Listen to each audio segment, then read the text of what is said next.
Olá, eu sou a Fernanda Villarrodone e você está ouvindo o Escuta Ela Podcast, um espaço para trocar, acolher e inspirar. E aí, bora escutar ela?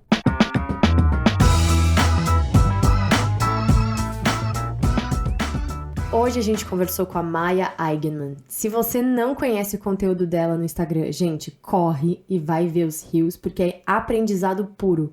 Ela fala sobre educação positiva para as crianças, mas eu sinto que é para todo mundo, porque por mais que você ainda não seja mãe ou não seja pai, você já foi uma criança, certo? Você já teve uma infância e com o conteúdo dela você consegue reconhecer algumas dificuldades do seu passado, algumas coisas que foram mal resolvidas ou mal interpretadas. E esse episódio é zero pra gente culpar os nossos pais, mas sim pra gente abrir a nossa cabeça pra nossa história e quem sabe pro nosso futuro. Se você já é mãe, já é pai, você vai com certeza amar toda essa troca. E se você ainda não é assim como eu, você também vai aprender muitas coisas com essa educação positiva. E vai ver aí nas minhas trocas até pessoais demais como esse papo foi absolutamente profundo. Gente, eu fiquei emocionada. Eu espero que toque vocês também. Bom, antes da gente entrar nesse papo incrível, queria te pedir para seguir a gente nessa plataforma de áudio que você tá nos escutando. E se for no Spotify, deixar 5 estrelinhas e te contar que você pode deixar comentários ou dúvidas em cada episódio que depois eu respondo. E também pedir para você compartilhar nos seus stories para que mais pessoas possam nos escutar, porque eu tenho certeza que esse conteúdo é valiosíssimo. Agora sim. Olá, escutelers, como vocês estão? Hoje a convidada é muito especial. É uma pessoa que eu admiro muito na internet pelo conteúdo, que eu já me inspiro, assim, pensando no meu futuro, entendeu? Eu fico vendo e falo assim, olha, Fernanda, você tem que aprender agora, entendeu? Para que daqui uns anos você já saiba como aplicar. Ela, que é mãe de 2, pedagoga, certificada em disciplina positiva e educadora parental. Ela trabalha ajudando outras mães e pais, trazendo conteúdos super educativos nas suas redes sociais, com seus mais de 870 mil seguidores. E seu futuro livro, que eu já tô sabendo. Eu sou a Maia. Olha, Fernanda, eu tô muito feliz de estar aqui no seu podcast. Você fala um pouquinho da sua história, eu admiro tanto. Mulheres que pegam a sua própria trajetória e transformam isso num poder de transformação para outras pessoas também. Estou muito feliz de estar aqui no seu podcast. E, inclusive, para a gente falar com pessoas que não são necessariamente pais e mães, né? Que, inclusive, é o meu foco também. Então, vamos lá. Estou super animada. Que bom. Bom, mas antes de você falar, olha só, o negócio do sobrenome, eu peço desculpa, porque assim, eu também tenho um problema com as pessoas, elas leem meu sobrenome, que é Villarrodona, e sempre sai Vila Romana, Vila Ronda, sempre sai uma coisa assim, sabe? Então eu sei que é chato, mas desculpa, vou praticar aqui. Tranquilo. Eu acho que quase ninguém sabe pronunciar meu sobrenome. A gente acostuma, né? A gente já caleja, assim, ao longo da vida. Mas, enfim, Maia, me conta um pouco mais sobre você, quem você o que seria essa tal disciplina positiva e como você sente que essa vocação surgiu para você. Então, eu sou pedagoga, eu estudei pedagogia, minha faculdade é essa, mas a grande verdade, minha gente, é que pedagogia, na verdade, não te prepara para você se relacionar com crianças, né? Ainda é uma vertente extremamente tradicional. Então, quando eu realmente entendi a sacralidade da infância, foi quando eu me tornei mãe. E, na verdade, não foi nem na primeira vez, foi na segunda gestação, no meu segundo puerpério, que eu estava com 2 crianças, a gente morava fora, e meu marido ficava trabalhando fora de casa o dia todo, eu ficava sozinha com as 2, sem rede de apoio, e aí eu me vi a minha pior versão possível, e tudo aquilo que eu tinha prometido que eu não faria com as minhas crianças, eu estava replicando. E aí eu lembro que um dia eu pedi socorro, assim, sabe, para o universo, eu falei... Não dá mais, gente, tá horrível, eu tô odiando esse negócio de ser mãe, eu amo minhas crianças mais que tudo na minha vida, mas não consigo ter prazer nisso, eu tô fracassando, né? E aí, o meu telefone estava do lado e hoje eu fico rindo e falo assim, o Zuckerberg me escutou, porque daqui uns dias apareceram alguns conteúdos sobre educação respeitosa, sabe, no meu telefone. E a princípio eu estudei para mim, para eu mudar a relação com as minhas crianças. Eu fiquei 1 ano, assim, eu sou super intensa e... Dá para ouvir barulho aqui no fundo? Dá, mas eu tô achando poético. Eu acho que tem tudo a ver. Estamos com crianças aqui brincando, então tá bom. E E aí eu estudei para mim, eu sou muito autodidata e intensa, então eu mergulhei com tudo, porque eu pensei, se essa é uma possível solução para eu me relacionar de forma melhor com as minhas crianças, meu Deus, eu vou investir o que eu tiver para poder melhorar como pessoa. Então eu comprei cursos, comprei muitos livros, e aí depois de um ano eu já estava assim compartilhando um pouco com as minhas amigas sobre o que eu vinha estudando de forma despretensiosa. E aí um dia eu pensei, cara, mas se isso foi tão bom para mim, pode ser bom para outras pessoas também. E aí eu comecei meu canal no YouTube em maio de 2019. E aí um mês depois eu abri meu Instagram, que na época chamava Mãe Labarismo. Inclusive eu mudei esse nome, a gente pode até falar um pouquinho sobre essa mudança depois. E cá estamos nós, praticamente 3 anos depois, e uma galera que também se identificou com o meu trabalho, e é muito incrível, assim. Então, foi essa minha trajetória. Assim, meus filhos me despertaram para o respeito verdadeiro, seja para com as crianças, que hoje em dia assim, é a minha bandeira mesmo, minha missão, e para comigo mesma também. Então, através desse percurso de respeitar melhor as minhas crianças, de entender os sentimentos delas, eu percebi que eu não entendia zero de sentimento, que eu era completamente iletrada emocionalmente. Então, eu aprendi para mim também que não tem como uma coisa separar da outra, né? Por isso que, inclusive, tudo que eu trago também se relaciona a pessoas que não têm filhos, porque respeito é universal. Entender de emoções é universal. Então, hoje em dia, eu acho que o meu trabalho é desenvolvimento humano, digamos assim, com um pouco de foco na infância, mas assim, abrange todos. Que máximo! Eu admiro pra caramba. Eu acho que deve ser muito legal também você trabalhar com algo que você também tá aplicando no seu dia a dia, né? Acredito eu que por você ser mãe de crianças, né, na fase da infância, você também vai aprendendo conforme os anos vão passando, e isso também é um conteúdo muito legal de você compartilhar com as pessoas. E bom, Maia, como eu não sou mãe, né, eu tenho muita vontade, mas agora não tá nos meus planos, por isso até que eu brinquei, que eu vejo seus vídeos, eu já fico atenta, falando, olha que legal, né, essa forma de você pensar em educar outro ser humano, né, com mais empatia, com mais respeito, com outras técnicas, vamos dizer assim, né, que eu vejo que você dá dicas muito legais e práticas. Bom, mas eu não sinto muito, tem embasamento de fazer perguntas sobre maternidade, mas se tem uma coisa que todos nós temos em comum é que todo mundo já foi uma criança, né? E a minha pergunta para você é, para muitos adultos que não cresceram com uma educação positiva em casa, o que você aconselharia para cuidar da criança interior do passado? E se você acredita que a infância realmente é uma fase da vida que molda o adulto do futuro? Eu não só acredito, como tem muita ciência que embasa essa reflexão, sabe? Quando nós nascemos, olha que interessante, biologicamente falando, somos programados para conectarmos com os nossos adultos cuidadores.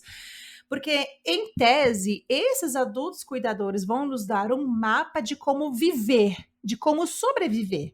Então, o nosso cérebro está ali, como se fossem várias entradinhas USB prontinhas para receber essa conexão, essa informação dos nossos adultos cuidadores. Essa é uma especificidade, inclusive, não só dos humanos, dos mamíferos, né? Porque nós precisamos sobreviver em bando, em grupo. Então, a gente recebe a informação do grupo para a gente poder sobreviver e viver com saúde. E aí nós recebemos esse mapa que vai orientar o jeito como eu enxergo a vida e o mundo. Então, se eu nasço, por exemplo, em um contexto no qual as minhas necessidades não são atendidas, onde eu sempre sou reprimida ou reprimido, onde gritam comigo, onde brigam comigo, o mapa que eu recebo é: o mundo é um lugar perigoso e eu preciso andar armado emocionalmente. Se eu cresço em um ambiente no qual eu sou atendido, onde quando eu choro, imediatamente o adulto vem para me acolher, quando o adulto me leva a sério e ele me enxerga como um indivíduo importante. Oi, amor, fala. Uma aplicação, gente, um exemplo da vida real. Amei. Levando. Então, nesse caso, por exemplo, que meu filho me veio conversar comigo, eu não posso simplesmente fechar essa porta assim e não levar a sério, sabe, esse pedido. E os nossos filhos são o nosso trabalho mais importante. Bom, então se eu cresço em um ambiente no qual eu recebo esse acolhimento, eu sou levada a sério, minhas necessidades estão atendidas, eu aprendo que o mundo é um lugar receptivo e bom. Aí as pessoas se perguntam, mas o mundo não é um lugar bom. Como é que essas crianças vão lidar com isso? A questão é que quando as nossas crianças aprendem veja bem, voltando aqui ao raciocínio, uma criança que cresce num ambiente de insegurança, ela gasta muita energia para se proteger e sobreviver. Essa criança que cresce num ambiente seguro, ela não precisa gastar energia só para sobreviver. Ela pode gastar essa energia para pensar em soluções, para dialogar, para conversar, para olhar a perspectiva do outro e não ficar sempre nesse modo de autodefesa.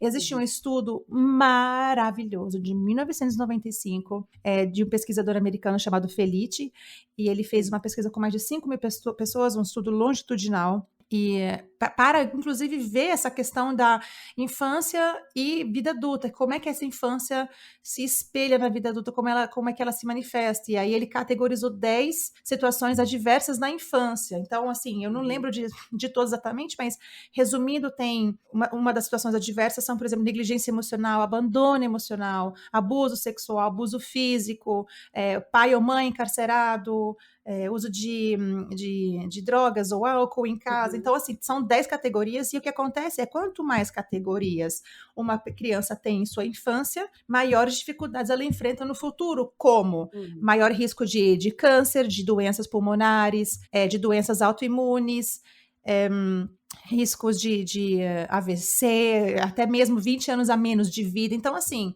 não é um achismo. Isso é embasado cientificamente, é um estudo muito consistente, muito grande.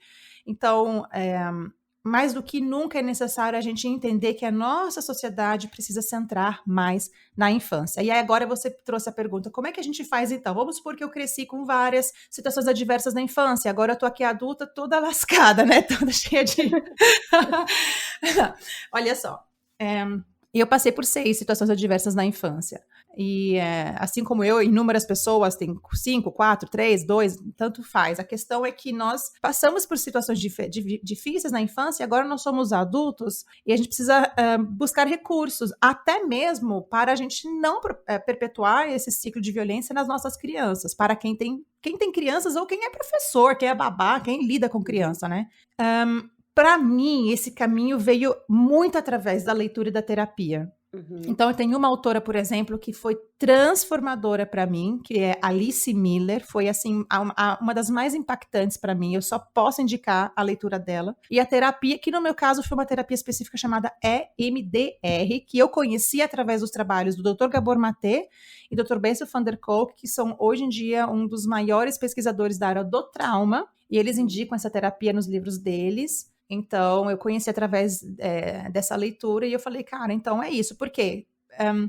O Bessel van der Kolk, por exemplo, fala de 3 caminhos terapêuticos que a gente pode começar. Um deles é de cima para baixo, né? Que ele chama de psicanálise, que é a terapia mais mental, que você conversa, que você fala. Daí tem a outra terapia que é de baixo para cima, do corpo para a mente, que é, por exemplo, a EMDR, que é uma terapia mais corporal, porque o corpo guarda todas as marcas do que aconteceu na nossa infância. E aí existe a terceira via, que é a via medicamentosa. Inclusive, ele fala que às vezes é necessário sim a gente usar medicamento para a gente conseguir funcionar. Ele fala de canabidiol, ele fala de várias vertentes, inclusive muitas ainda sendo pesquisadas, mas assim, ele fala dessas 3. Ele não diz que uma é melhor que a outra, ele acha que as 3 são válidas e cada um precisa entender qual é o processo necessário. Mas tem uma coisa que minha terapeuta disse que eu acho que se encaixa bem aqui, que é: todos nós temos o direito de conseguirmos toda a ajuda necessária para a gente conseguir funcionar bem. Então, se alguém que está ouvindo esse podcast sente que não está funcionando bem, procura ajuda sim, sabe? Se precisa de medicação, toma sim, porque é muito difícil carregar o peso de não funcionar bem, de tentar vencer tudo na força do querer, porque não é uma questão só de querer. Inclusive, em termos neurológicos, quando nós não somos de fato acolhidos na infância, existem conexões neurológicas que não acontecem no cérebro. Então, existe uma desregulação que acontece, e não é só você querer mudar, não é só uma questão de querer, existe um funcionamento que faltou acontecer no nosso cérebro. Então, busquem sim ajuda para quem não consegue funcionar bem, para quem tem dificuldade em administrar as emoções. Essa história de ser super-herói não tá com nada, não queira ser super-herói, vamos acolher essa fragilidade que nós temos, a nossa vulnerabilidade, e procurar a ajuda de pessoas que estudam para isso. Nossa, Maia, eu, assim, me arrepiei inteira, até me emocionei, porque às vezes é tão Nossa, é um alívio ouvir de outra pessoa falando assim, você tem o direito de se sentir bem, sabe? Você tem o direito de olhar pra si. E quanto mais eu falo com as pessoas, Uhum. quanto mais eu estudo, quanto mais eu troco, eu percebo que autoconhecimento é a chave pra gente saber lidar com a nossa vida, com as nossas emoções, com o nosso passado. E é muito fácil a gente ver as pessoas falando, mas isso aconteceu quando era criança, tipo, supera, sabe? Bobagem, isso aconteceu lá atrás. E não, a gente carrega muitas coisas, né, com a gente dessa época. Eu acho que, como você disse, mais do que estudado, que isso forma muito o nosso caráter, né, os nossos traumas, nossos medos que a gente carrega pra frente. Então, nossa, é bem reconfortante, assim, você ouvir alguém falando, olha, tudo bem você ainda sofrer por certas coisas, olha pra isso, sabe? Cuida disso. Uhum. É importante ressaltar que o que aconteceu também não é totalmente determinante. O que eu quero dizer com isso? Se você passa pelo que passou na sua infância, você vive tudo aquilo, aí você cresce e se mantém inconsciente dos processos e faz de conta que não, você é fodão, não aconteceu nada, graças a Deus que você apanhou e essa ladainha toda, aí você continua inconsciente e teu corpo continua te mostrando que tá errado. Tipo, o corpo fica lá gritando, não, tá errado, né? Mas se você passa pelo que você passou na infância, mas em algum momento você desperta e entende, ok, meus pais fizeram o que eles puderam fazer, porque eles também são vítimas de um sistema violento, e agora eu posso despertar e olhar para essas minhas dores, olhar para os meus gatilhos, me autorresponsabilizar e mudar. Então, é possível a gente mudar a maneira como a gente funciona. Agora, na minha cabeça funciona assim, quando alguém me pergunta, tem como mudar, a gente tá fadado a ser para sempre a pessoa traumatizada, eu penso assim, lembra que eu te falei do mapa? A gente recebe um mapa quando a gente nasce.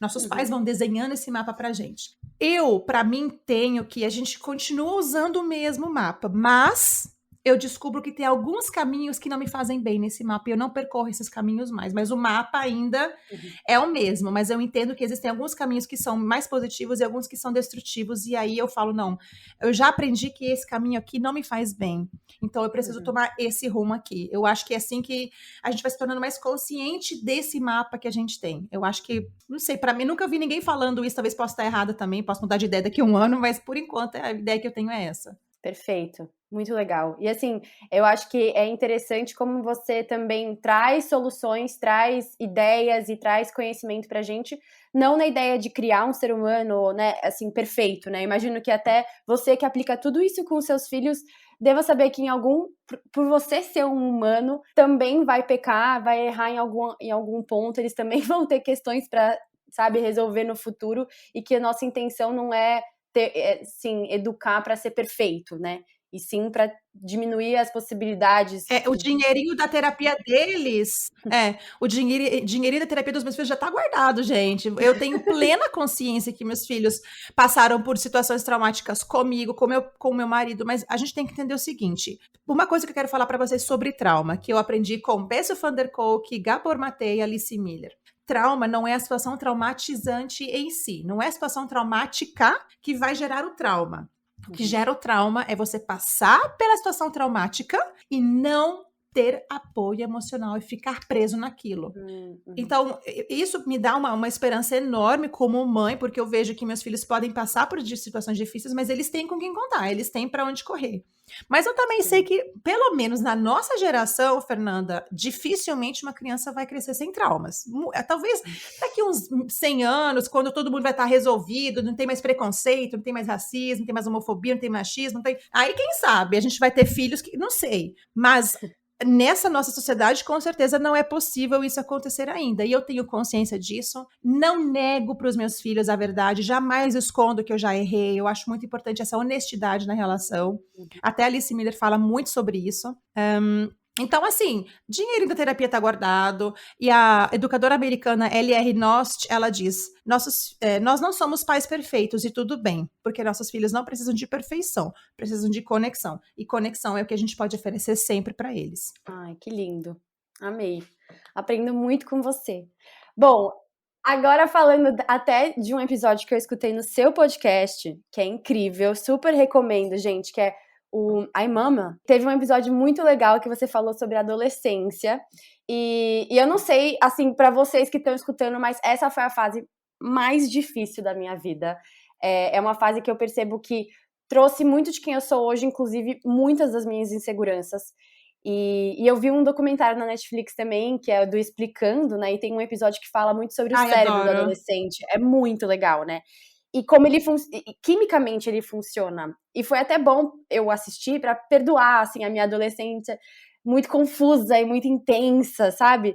E também foi muito legal de ver que o nosso cérebro, como ser humano 100% desenvolvido, normalmente só acontece a partir dos 25 anos. Então, assim, eu virei um ser humano ano passado, né? Até então era só um projeto de algo. Então, como é difícil realmente, né, a gente se formar como ser. Mas, enfim, me conta um pouco como que a disciplina positiva se aplica nos adolescentes e se tem alguma forma da gente aplicar essa autocompaixão com o nosso adolescente interno do passado. Vamos falar sobre isso. Só um pequeno adendo.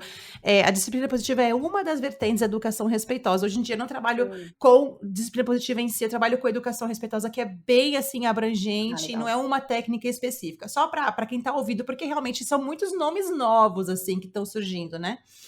Sim. Então, eu preciso aqui primeiramente dizer que tudo que eu aprendo sobre adolescência, eu aprendo com a doutora Juliana Franco, que é pediatra e ebiatra também. Então, assim, quem tiver pré-adolescentes, adolescentes, procurem a Juliana Franco no Instagram, que ela é uma deusa, assim, da adolescência. Ela é maravilhosa. Então, o que eu aprendi é que quando nós chegamos na adolescência, nós temos como se fosse um segundo nascimento. Que forte. Muita pulsão de vida na adolescência. Inclusive, o nosso cérebro na adolescência busca prazer, ocitocina, a ponto de termos mais neurônios receptores desse hormônio. Por isso que o adolescente busca prazer em estar com os amigos, busca prazer em estar jogando videogame, celular, internet. Assim, ele está muito mais voltado para o prazer por questões neurológicas. Só que a gente já começa a julgar e falar que adolescente é preguiçoso, não quer fazer nada, porque só faz o que quer. Porque o cérebro dele, nesse momento, funciona dessa maneira. E o que acontece? Tudo que aconteceu na infância, minha gente, vai explodir na adolescência. Então, se a criança nasceu e não foi vista, foi reprimida na infância, não foi acolhida na adolescência, ela vai explodir isso para fora e vai espelhar isso descaradamente para os pais. E aí a gente sempre fala, não, porque adolescente é rebelde, não, adolescente é muito honesto e sincero na relação. E é quando você até falou, Fernanda, assim, porque eu era não sei o que na adolescência, eu preciso perdoar. Eu olho com muita compaixão, Fernanda, e eu quero te falar que você é fruto do teu meio. Sabe? Então, assim, entre aspas, o trabalho que você deu foi uma comunicação que você estava jogando para o mundo, né? E a gente, como pai e mãe e adulto cuidador, precisa despertar e entender que adolescente, primeiramente, não é criança mais. Você não chega falando para adolescente isso, aquilo, outro, que o adolescente vai engolir. E não é rebeldia, é identidade. Ele está se descobrindo como um ser humano idôneo. Mas porque adolescente questiona muito, debate muito, que bom, que a gente não quer ser humano que não sabe se posicionar. E aí os adultos cuidadores precisam desenvolver essa habilidade de conversar. O problema, sabe qual que é, Fernanda? A adulta é muito frágil. A adulta é muito alecrim dourado, que nasceu no campo sem ser semeado, não sabe lidar com frustração. E é quando a criança não aceita o não. Quando a adolescente não aceita o não, a gente fica muito chateado e muito ofendido e faz uma birra. O adulto é um negócio muito estranho. Se a gente fosse maduro de verdade, se o adulto realmente conseguisse ser autorresponsável, assumir suas emoções, ele não levava pro lado pessoal, mas a gente é muito frágil, entendeu? Quando o adulto virar maduro mesmo, aí a gente vai ver uma mudança na sociedade. Gente, nossa, queria que meus pais estivessem ouvindo aquela. Mas eu acho que faz todo sentido o que você tá falando, e inclusive quando você falou que o adolescente também é o meio, né? Já engata muito na pergunta que eu ia mandar agora, sem nem saber que você ia falar isso, mas eu ia compartilhar que eu passei muito tempo da minha vida na escola, né? Dentro da escola, muito mais do que dentro de casa. Lá eu aprendi muito mais, assim, eu tive muito mais experiências e, inclusive, as ruins, né? Eu sofri muito tempo bullying com muitas meninas de lá. Por muitos anos, inclusive é uma coisa que ainda eu nem me sinto pronta para abrir no Escuta Ela, eu não falo ainda sobre essa parte da minha vida, porque foi muito dolorida. E eu lembro que óbvio, meus pais em casa, eles tentavam me aconselhar da forma com que eles achavam que era o melhor, mas eu vejo hoje que não foi o melhor pra mim. Então eu lembro que minha mãe, ela falava muito assim, ignora, ignora, ignora. E pra mim, até Né, não hoje, é suficiente, né? não, Uhum. a pior coisa que eu posso fazer pra mim é ignorar, sabe? Até hoje, eu preciso falar, eu preciso olhar pra pessoa e falar o que eu tô sentindo.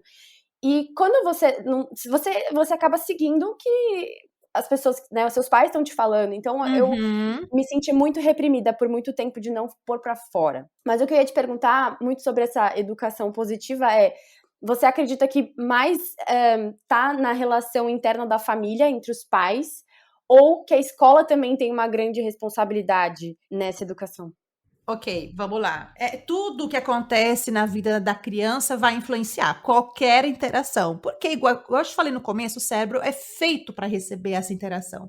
Ele é tipo uma esponja, tá chupando tudo que acontece ao redor, de bom e de não bom. Mas a interação do adulto cuidador é mais forte, mais potente até mesmo do que genética e temperamento, para você ter Uhum. ideia. Doido. Aí, o que acontece? Na adolescência existe uma coisa é, que o Gabor Maté escreve no livro com o Gordon Neufeld. Ai, agora eu não lembro o nome do livro em português, minha gente, mas ele fala sobre relacionamento de filhos e o que acontece é que quando não existe condução, conexão do adulto, a criança vai procurar em outro lugar. Uhum. Existe um experimento que foi feito, eu acho que foi pelo pesquisador alemão Konrad Lorenz, né, que fala em alemão, Uhum.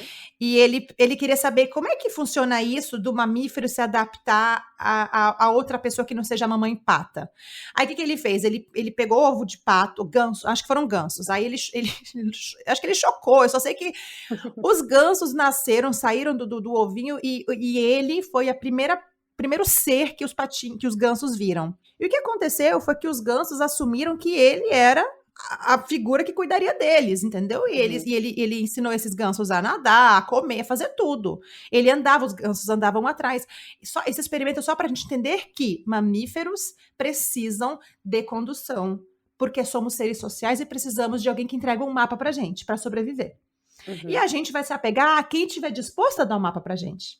Se a criança não encontra isso em casa, na relação com seus adultos cuidadores, ela vai encontrar no YouTube, vai encontrar nas amizades, vai aprender as coisas na adolescência. Por exemplo, uma grande questão para a adolescência: aprender sobre sexo, sobre menstruação, sobre consentimento com as amigas. Adolescente não tem como ensinar isso para adolescente porque não tem maturidade para isso. Mas, se não é falado em casa, aprende num contexto de imaturidade entre as próprias amigas, que é um ensinamento muito,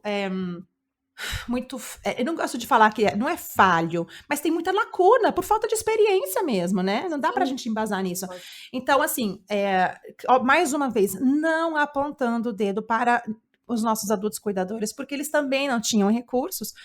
Mas o problema do bullying para você, por exemplo, Fernanda, não foi o bullying em si, foi a falta de apoio. Quem estava lá para te defender? Quem estava lá para se posicionar? Quem estava lá para falar assim, filha, tá errado, eu vou falar com a escola, eu vou te proteger.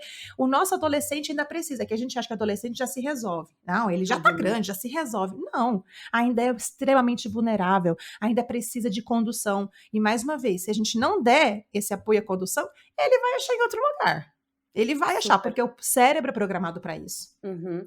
Nossa, e assim, sem querer tornar isso uma terapia pessoal, tá, gente? Mas assim, eu preciso comentar. Eu também não sou terapeuta, tá, gente? Tem que deixar isso claro, viu? Só Então, estudo mas assim, muito. dá vontade de compartilhar com você, sinceramente. Mas dessa fase da escola, olha que doido você falar isso, né? Porque a gente começa a voltar pra trás. Como eu sentia essa falta, né, de apoio nessa questão do bullying.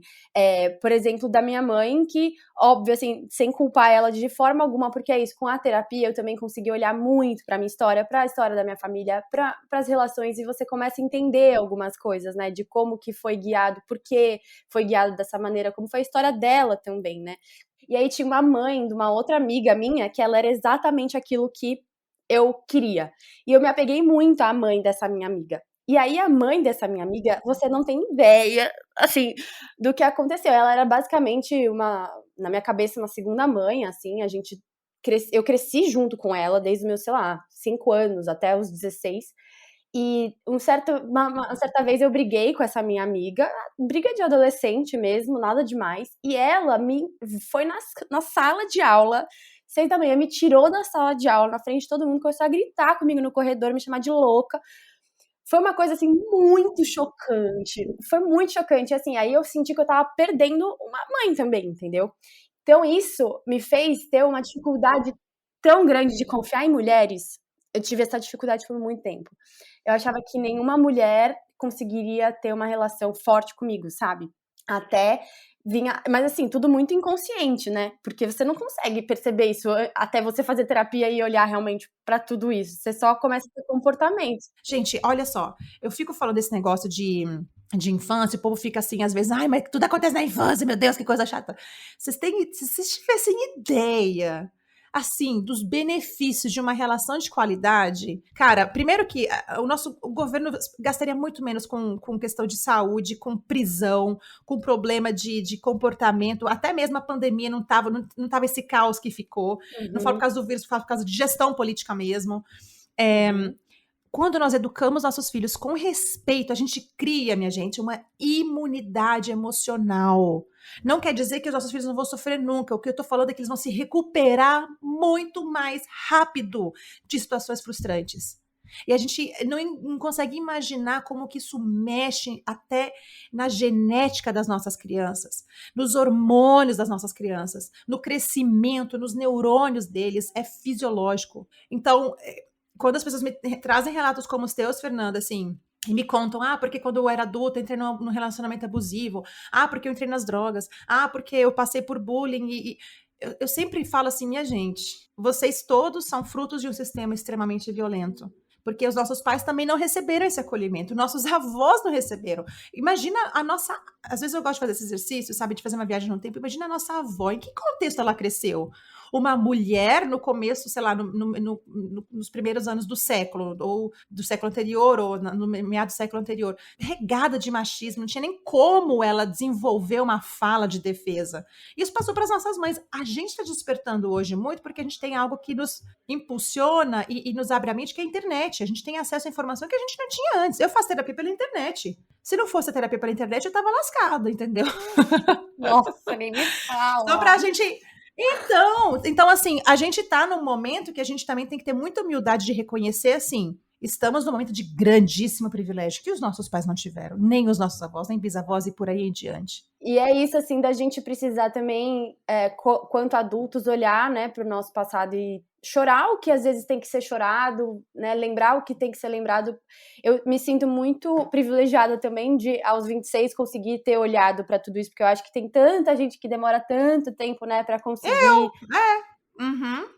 voltar e cuidar dessa criança interior que tá assustada, né, dessa adolescente que foi calada, enfim, até hoje, assim, eu falo sobre o assunto, já fico mais emocional, sabe? Porque são dores, são cicatrizes que ficam, né?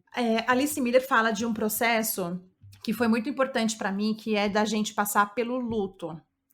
E como é que acontece esse luto? O que acontece é o seguinte, vamos lá. A psicóloga espanhola Ivone Laborda diz uma frase muito potente, que é o seguinte: quando a gente vive criticando as nossas crianças, elas não deixam de nos amar, elas deixam de amar a si mesmas. E é exatamente o que acontece. Quando a gente pune uma criança, quando a gente castiga uma criança, quando a gente ignora, a gente não leva a sério o que ela traz, ela acha que o problema é ela. Não que são os adultos cuidadores, que não estão enxergando essa necessidade da criança. E aí, o que acontece? Conforme a gente vai crescendo, e a gente vai recebendo essas informações, né, negativas, a gente continua colocando os pais no pedestal e continua assumindo que o problema é a gente. Os pais idealizados. Por quê? Porque eu tenho que me manter fiel e honrar os meus pais. Eles jamais estão errados. Não poderiam estar. Imagina, eles maravilhosos, endeusados, né? E são humanos como nós somos também. E aí, quando eu me mantenho nesse lugar de fidelidade, a ponto de eu me negar, é onde eu adoeço emocionalmente, fisicamente, psicologicamente. Nossa. Quando eu desperto e falo assim, foi tudo uma grande merda, né? A grande verdade, assim, cagou geral, foi uma grande merda. E aí você percebe assim, ok, Agora eu tô puta. Eu tô puta com o que aconteceu comigo. A Alice Miller fala que é necessário passar por esse processo de luto, de raiva, de... Porque o que você tá fazendo nesse processo? Você tá enterrando os teus pais idealizados. Eles morreram. Não existem mais. Você despertou, você tá enxergando a verdade. Ok, o que eu achava tá errado, houve sim negligência, e aí você vai enterrar esses pais idealizados. A hora que você... Aí, minha filha, ó, terapia na veia, tá? Isso não acontece da noite pro dia. Aí, quando você desperta e você passa pelo luto, aí você enterra os pais idealizados, aí você vira adulto, aí você olha pra tua vida e aí você escolhe o que você faz dali pra frente na relação com os teus pais. Por que eu tô falando disso? Porque existem relacionamentos que mesmo quando a pessoa desperta, ela consegue enxergar o que aconteceu de negligência, mas ela entende, assim, ela consegue ainda assim manter uma relação saudável com os próprios pais. Tem vários casos assim, que você consegue, não, ó, teve coisas que realmente precisei e não aconteceram, mas existe uma reciprocidade, existe uma humildade, existe uma honestidade na relação que sustenta. Existem casos que não são assim. Existem casos que a pessoa desperta, enterra os pais idealizados, passa pelo luto. Quando ela enterra, ela percebe que não, é uma relação nociva, tóxica, me faz mal, preciso colocar limites. E aí, esse para mim é o mais difícil dos casos, porque a nossa sociedade não aceita um filho que não endeusa os próprios pais, né? Então, é muito difícil para nós colocarmos limites na relação com os nossos pais. Porque a gente acha que a gente não está sendo fiel a eles, a gente não está honrando os nossos pais. O problema de honrar a ponto de você se negar é o que eu falei antes, você adoece. Então, para algumas pessoas, esse limite vai ser não ver os pais nunca mais. Para algumas pessoas, o limite vai ser ver os pais às vezes. Para algumas pessoas, o limite vai ser ver os pais uma vez por semana. E para outros, eles podem conviver todos os dias. Mas a questão é, você precisa se conscientizar de qual é a qualidade dessa relação e o que faz bem para você. Ah, mas e os pais? Como é que eles ficam? Como é que eles vão ficar com isso? Vão ficar chateados? Talvez eles vão ficar chateados. Mas, mais uma vez, você não é responsável por carregar a felicidade dos teus pais. Essa responsabilidade é deles. Você carrega a tua, eles carregam as deles. Quando a gente consegue ser honesto em relação a isso, aí a gente tem até vontade de conviver. Agora, quando a pessoa fica te julgando, falando pra você, porque você me faz feliz, porque você é uma ingrata, quem quer ficar perto de uma pessoa que te trata desse jeito? Nossa. Então, resumindo, gente, percebam a relação que vocês têm com qualquer pessoa. A única relação que a gente permite abuso emocional é relacionamento com os nossos pais. O único. Porque se você tá com um cara que te trata mal, eu sei que às vezes é muito difícil pra mulher sair dessa relação abusiva. Inclusive, existe muito feminicídio por causa disso. Mas existe escapatória. Pra criança não tem pra onde ela vai fugir, gente. Pra quem que ela vai correr? Então é isso, a gente vira adulto e descobre que não estamos no mundo fantástico da Alice, né? Não estamos no mundo das Mil Maravilhas, e a gente precisa fazer escolhas conscientes para a nossa saúde mental. E eu vou falar um negócio para vocês. Se os nossos pais conseguirem nos amar além deles, se eles conseguirem nos amar além das próprias necessidades deles, eles conseguem nos libertar também. E isso é muito bonito. E é o que eu tento construir com os meus filhos, sem obrigação de me agradar, de achar que eu estou lá no pedestal, de que eles precisam fazer por mim. Não, eles têm toda a liberdade emocional de escolherem, por exemplo, a religião que eles quiserem, o trabalho que eles quiserem, a filosofia de vida que eles quiserem, a visão política que eles quiserem. Eles têm essa liberdade. Eu preciso dar isso para eles não carregarem a minha felicidade nas costas deles. O povo vai sair moído desse podcast, eu acho. Gente, eu já tô pronta pra minha terapia. Tipo assim, caraca, nossa, Maia, que fantástico tudo isso que você falou. Eu acho que para alguns vai ser uma porrada, mas assim, é aquela coisa... Juro, é aquele papo transformador, assim, de mudar caminhos, porque você foi falando isso e eu fui lembrando, sim, do momento da minha terapia, há alguns anos atrás, quando eu lembro dela me perguntar, tá, mas e a sua família, e a sua relação com seus pais? Eu não tinha o que falar, eu falava, é perfeita. Era a única resposta que eu tinha, não tenho uma questão pra falar sobre os meus pais. Foi muito dolorido, muito, só que foi tão transformador que eu acho que mudou até a dinâmica da minha casa, da minha família como um todo, sabe? Quando a gente Mas começou... muda. E assim, a verdade é que eu sempre falo que isso também, esse processo de autoconhecimento liberta também os nossos pais. Uhum, Também 100%. é curativo para os nossos pais, sabe? Isso cura para trás os nossos ascendentes e para frente os nossos descendentes. Mais uma vez, assim, tudo que eu tô falando aqui não é da minha cabecinha, tem pessoas muito mais iluminadas, muito mais evoluídas do que eu, como eu já falei, Alice Miller, Gabor Maté, Bessel van der Kolk, que são as pessoas que me inspiram. Tudo que eu tô trazendo para vocês aqui vem dessas mentes brilhantes. Nossa, mas você é uma, vamos dizer assim, uma oradora, uma transmissora desse conhecimento maravilhosa, porque eu acho que você traz também para uma linguagem que é fácil da gente entender, que a gente consegue se visualizar, sabe? Mas, enfim, eu queria agradecer demais essa troca com você. Queria incentivar muito todo mundo a seguir o seu perfil, porque eu sinto esse despertar, sabe? Em vídeos simples que fazem a gente pensar. Só isso, não traz nenhuma resposta, assim, certa, é assim e ponto. Mas faz a gente pensar como os pais podem agir, como a gente pode refletir sobre a nossa criação, né? Sobre as coisas que a gente passou. Enfim, obrigada demais por essa conversa. Eu acho que eu poderia ficar aqui horas trocando com você, abrindo meu coração, falando tudo que eu já vivi. Ai, assim, querida! Nossa, e assim, a minha vontade quando eu engravidar, gente, vou ligar, Maia, por favor, me dá um workshop aí, por favor. Tô à disposição, minha missão é essa mesmo. Mas foi muito bom falar com você e assim, eu acho que fluiu até porque você também estava receptiva para o que eu tinha para falar, sabe? E você queria ouvir, eu tô à disposição. Você tem meu WhatsApp, querida, a hora que você precisar é só mandar um áudio, manda um podcast lá, eu te escuto, tô à disposição.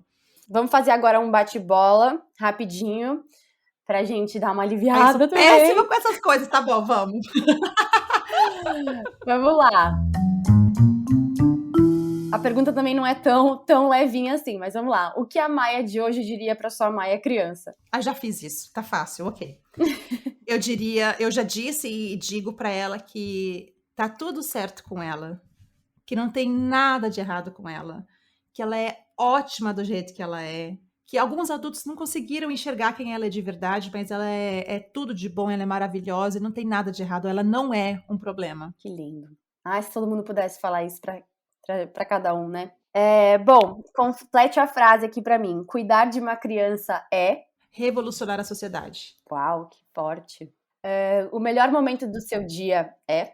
Meu Deus, depende do dia, gente. Peraí. Eu sou tão diferente a cada dia, Fernanda, é difícil responder essa pergunta. Eu aprendi a aceitar minha volatilidade emocional, a entender que não é todos os dias que eu acordo bem, que tem dia que eu acordo mal, que vai passar também. Mas assim, eu posso falar que a melhor semana do mês é quando eu tô ovulando. Pronto, vou falar desse jeito então. Quem é mulher sabe. Aí eu me sinto maravilhosa, linda, poderosa, e é isso. Maravilhosa. Bom, um livro que todo mundo devia ler. Alice Miller, O Drama da Criança Bem Dotada. Só compra, gente. Vai, confia em mim, só compra. Eu vou colocar na minha listinha. Uhum. Bom, e pra fechar, você acredita que o mundo seria um lugar melhor se... tratássemos as crianças com respeito? Lindo. Maia, mais uma vez, muito obrigada por essa troca, assim, fantástica, transformadora. Parabéns pelo seu trabalho, parabéns por tudo que você transmite para as pessoas, por tudo que você ensina de alguma forma, que você faz refletir. Sou muito admiradora do seu trabalho, cada vez mais. E eu convido a todos aqui que estejam escutando a seguirem a Maia no Instagram. Fala aqui como é que tá o seu arroba, faz o seu jabá. Vamos! Ó, eu te peço só uma coisa, Fernanda, coloca o meu arroba embaixo na legenda do podcast, porque ninguém vai conseguir escrever meu sobrenome, e tá tudo bem, mas é porque senão ninguém vai me achar, mas é arroba Maia _Eigenmann. Eu estou no TikTok, estou no Twitter, estou no Instagram, estou no YouTube, estou no Spotify, tem muito conteúdo gratuito para todo mundo que realmente quer se relaciona de forma mais respeitosa com as crianças e, por consequência, também consigo mesmo. E é isso, em setembro sai o meu livro. Eu não posso falar o nome, eu já ia falar o nome do meu livro, apesar de que não vai ser surpresa nenhuma, todo mundo já sabe, mas assim, ainda não posso falar. Vai sair o meu livro, coisas incríveis estão acontecendo, eu sonho muito alto, então só digo assim, em breve, várias coisas sensacionais vão acontecer, então só me segue, vem comigo. Que bom, você merece. Bom, gente, muito obrigada quem acompanhou até aqui. Sigam a gente nas nossas redes. Se você gostou, compartilhe esse episódio nos seus stories ou com quem você sente que precisa ouvir. Eu tenho certeza que tem alguém na sua vida que você sente que precisa ouvir. E vamos cada vez mais compartilhar essa ideia e transformar o nosso mundo, transformando a nós mesmos. Muito obrigada, Maia. Um super beijo. Eu que te agradeço. Obrigada, Fernanda. Foi um prazer estar aqui com você. E até mais. Beijo. Até. Nossa, foi um episódio incrível, fala sério. Eu amei demais e fiquei muito feliz que você chegou até o fim. E pra finalizar, queria te pedir para deixar suas 5 estrelinhas, nos seguir em todas as plataformas e compartilhar nos seus stories, porque eu tenho certeza que esse conteúdo é valiosíssimo. Se você quiser me mandar um direct e trocar uma ideia sobre isso, eu vou adorar. Beijos e até mais!